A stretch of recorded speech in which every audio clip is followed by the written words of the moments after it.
Ahmad El Ruzi, born 1993, Al Weda Street. Before the war, I used to feel that Gaza was my second mother. Its ground was the warm chest I could lay on, and its sky was my dreams, without limits.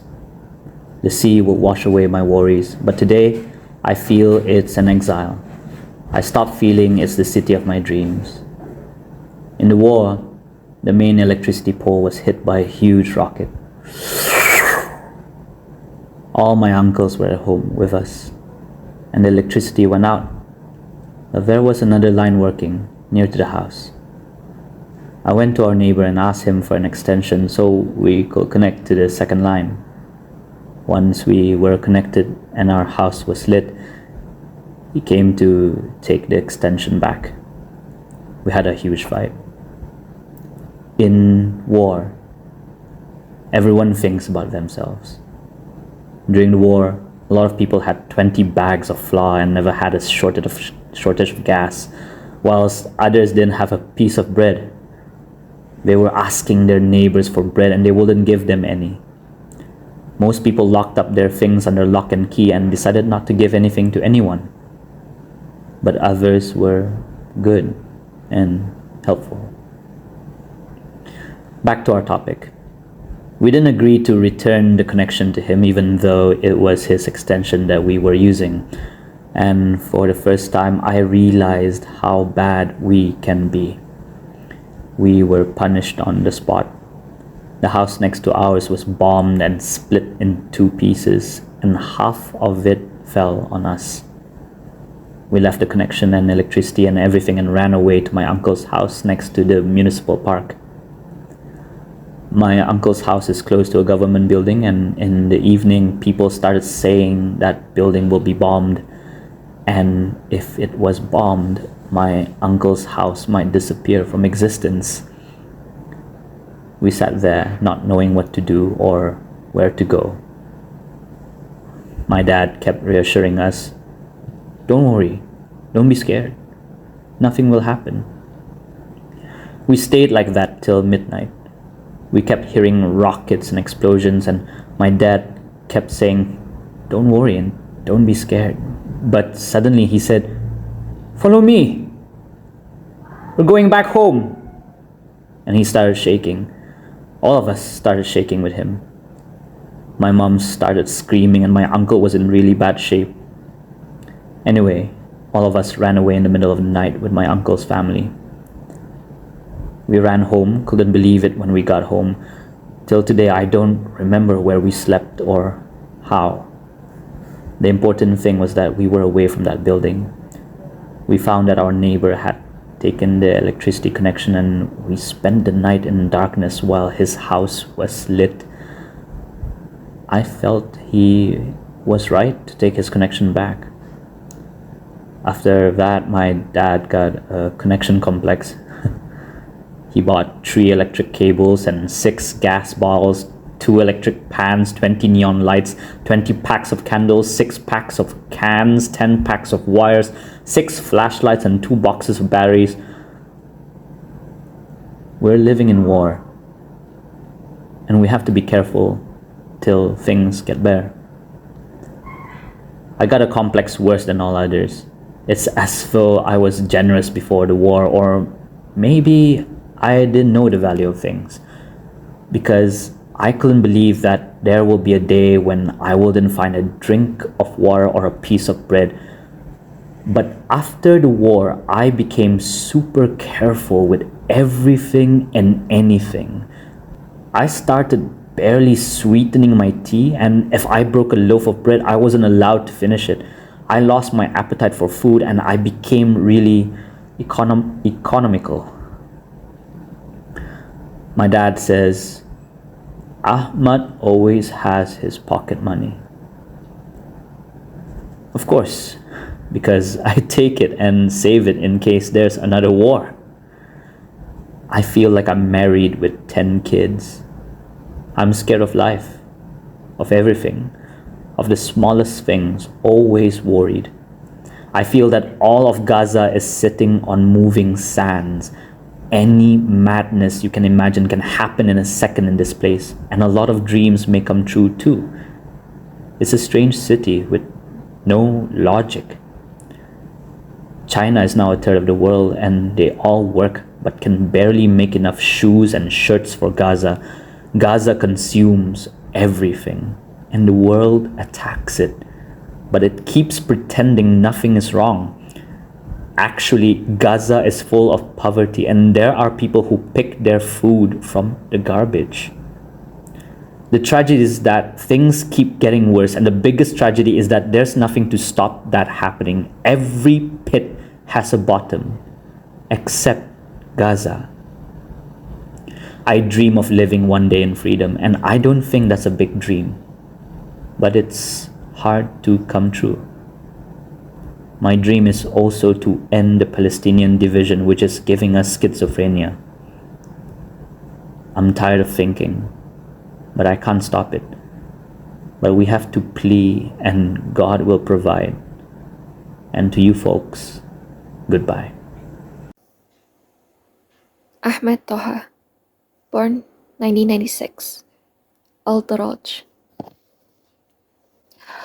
All my life, I thought Gaza was the biggest and most beautiful city in the world. But once, I went with my dad to Jaffa and came back with my head spinning. After that, I felt that Gaza was the size of a needle hole. It wasn't beautiful, it just keeps getting smaller and worse. No one can breathe, and on top of it all, we're not allowed to travel. Every time I walk the streets of Gaza, I suffocate. Yafe's picture won't leave my mind. I ask myself, where are we? We're so far from the rest of the world. That's why I'm always at the sea. Because I feel it's not from Gaza. I keep writing my name on the sand, and the waves come and erase it. Before the war, I wanted to be an electronics engineer. But since the war, I hate going to school. I feel I won't be anything important in my life. And even if I will, so what? It's all the same in this city. Am I going to be the prettiest flower on top of the garbage heap? When the bombings began, all the schools in Gaza went home, except us. The principal wouldn't let us leave. The kids freaked out in a second. They went out into the schoolyard. The weird thing is that I'm in Zaytuneh school, the one near the Ministry of Passports, which got hit first. With the first hit, a piece of the rocket flew onto the largest tree in the school, and it sliced it into two, like a sugar cane. As soon as we saw that, no one stayed in school. Students, teachers, or the principal, we fled for our lives. I thought the only martyr that I would see in the war is a tree. But as soon as I got home, there were 4 more martyrs in the street, as though waiting for me to say goodbye to them. When I was done with that, 3 more martyrs from the same family in our street arrived. And as soon as we buried them and returned, our neighbor's house, 2 houses down the street, was bombed by the army, and the house was wiped off the ground. Everyone died. I felt most sad for the little girls.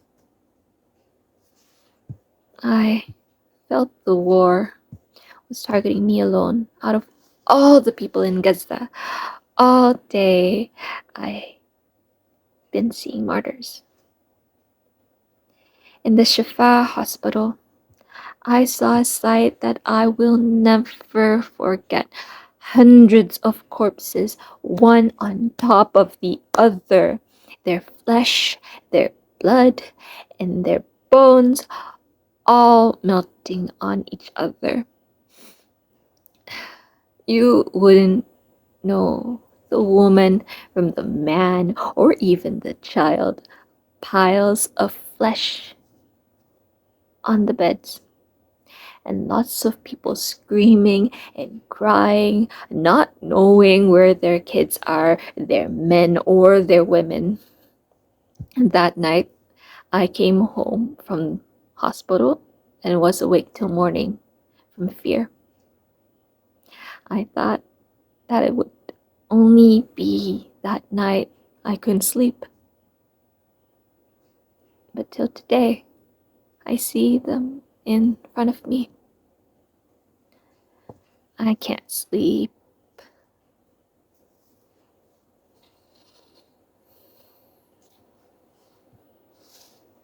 Ashraf A. Sossi, born 1994, Alweda Street.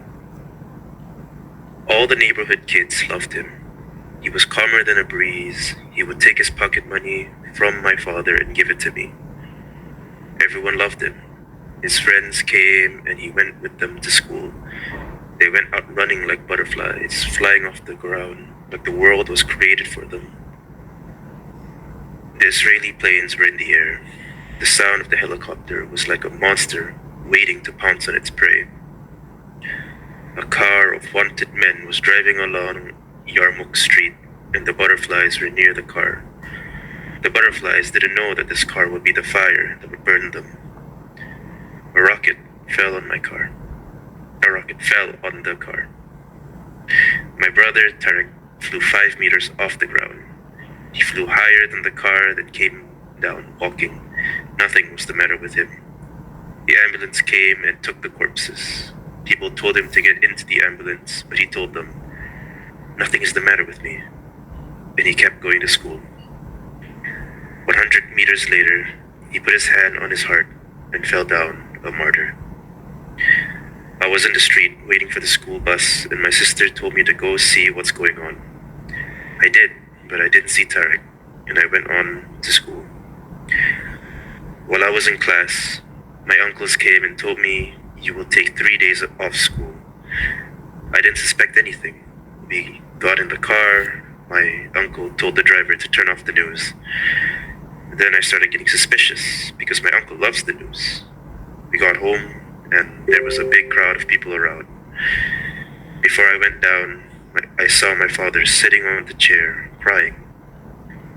It was the first time I saw my father cry, and he was holding the picture of my brother, Tarek. I asked him, "Dad, was my brother martyred?" He said, "God have mercy on his soul." The ambulance brought him from the hospital. We all ran to him to say goodbye. He was sleeping like an angel, with the book that he'd been carrying still in his hands. My father refused to let us go with him to the cemetery, but I got in the car and went and said goodbye to him and read the Fatiha prayer on his grave. I kept going for 3 months every day to sit at his grave and talk to him. At night, I stare at his picture in the room with "The Hero Martyr, Tarek" written on it. Since my brother was martyred, I got used to sleeping in the bed alone. We used to sleep one on top of the other, legs on top of heads. Sometimes it felt like all our limbs were jumbled together. But today, I have a bed by myself. I'll never forget my brother. Ala Hajjaj, born 1996, Al Shujaya, Al Montar. I feel like running in the streets till my headscarf flies in the sky and I fly after it. Sometimes I feel like being totally crazy, but I can't. It's the first time I say things like this. Maybe they're not the kinds of things I say, or maybe they're the things that I can't express, or I'm scared to express. Why do my parents treat me like this? I look at the girls my age, how they're living their lives, and I envy them. I wish I could be like them in their confidence and freedom. I wish a ship would carry me to a distant land and throw me on its shore, far away from the world, from everything, especially the war. Speaking of the war, all the war was one pile and Mom was the other. I'll never understand why my mom kept describing things to me that I'd already seen. She and I were standing on the balcony. They bombed our neighbor's house, and one of the neighbors died. We saw how the house was destroyed and how the corpse flew onto the street. And you can imagine what happened to the family after that. Did it end? No, it didn't. Mom started telling me about how our neighbor's house was bombed and how our neighbor flew from the house like she was talking to someone who hadn't been standing with her. And on it went. Stories from Mom all through the war. And I was the only listener. We'd be sitting watching TV and they would say there was a bombing or destruction in some place. The report would be 15 minutes long, but Mom's repeated report would be 2 hours. She'd stand up, she'd talk about the report like I hadn't been with her. I started to doubt myself. Had I been sitting with her or not? I swear I was there. I was really there. I was sitting next to her. Anyway, thankfully Mom isn't with you. Otherwise, she'd give you a headache with her stories.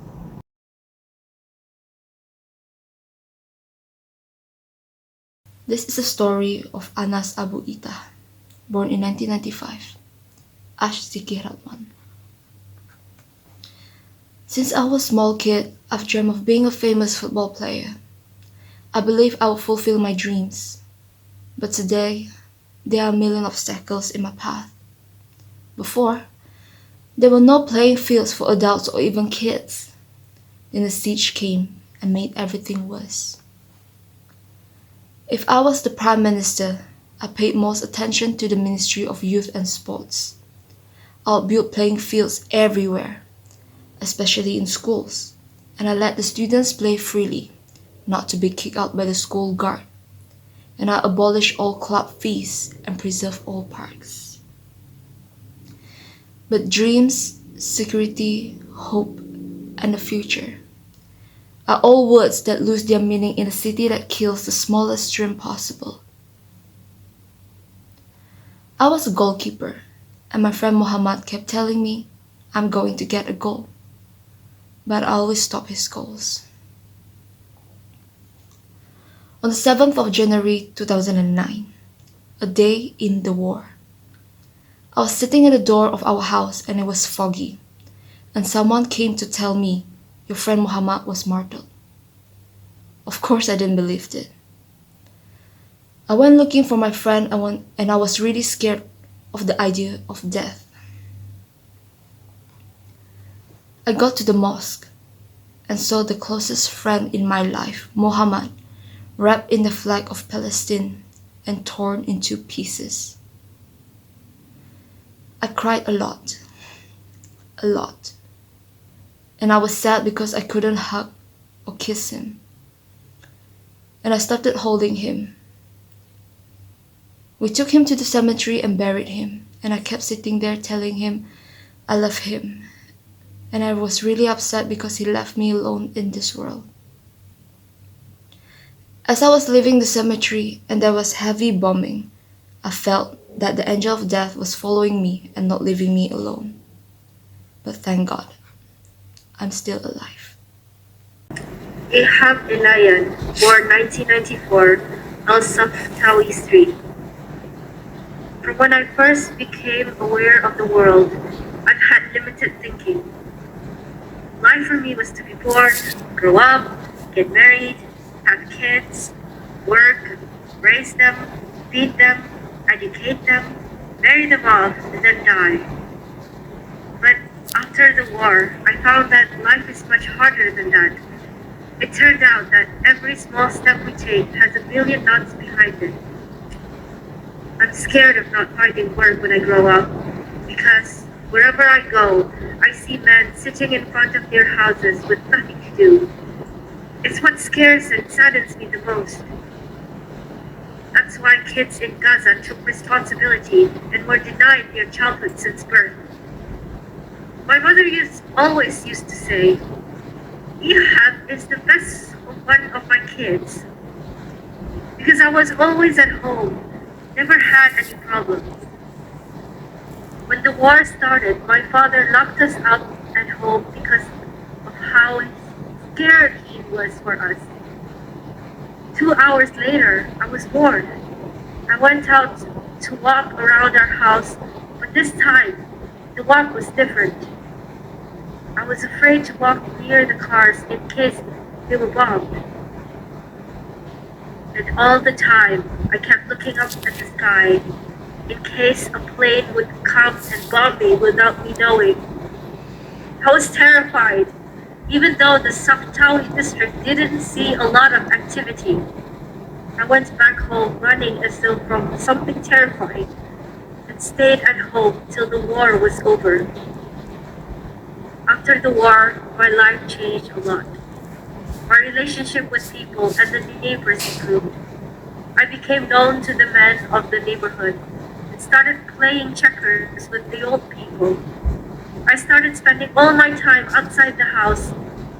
Can't stay inside for a minute. And my mother stopped saying, Ahab is the best one of my kids. I discovered that I didn't exist before the war. But after the war, here I am. God protect me. In the city, breathing its air, singing, dancing, and crying with it. And life is rolling onwards. Tamar Najm, born 1993, Ashikh Radwan. Gaza is a matchbox, and we're the matches inside it. When the war started on Gaza, all the media was focused on us. Al Jazeera, Al Arabiya, and all the satellite channels were focused on Gaza. And the occupation wouldn't leave us alone. The whole world became busy with Gaza and what's happening in it. Suddenly, Al Jazeera wrote, breaking news. Death of Muhammad al-Hindi. And it wasn't normal because that Muhammad, he's my uncle, my mother's brother. It was the first time I see the screaming move from live broadcast on TV to the house. Screaming and yelling and tears, all of it mixed up together, and it moved from our house to the street, and my mom fainted. A while later, the phone rang. It was my second uncle calling to tell us that Muhammad was murdered. He didn't know the whole world knew the news. The television is awful. Before a person is shot, as the bullet is on its way to his chest, the television has already broadcast the news. But these days, all the channels are sitting idle, praying to God to send another war on Gaza so they have work. Anyway, we all started crying bitterly for my uncle and remembering him and talking about him. We kept talking about him for a long time. Then it started getting less because death became normal in Gaza. After the war stopped, I stopped caring whether I live or die. After what we saw in the war, I don't care about anything. Because I think each day I live is the biggest bonus. And all the life I live after the war is extra because I could have died at any second.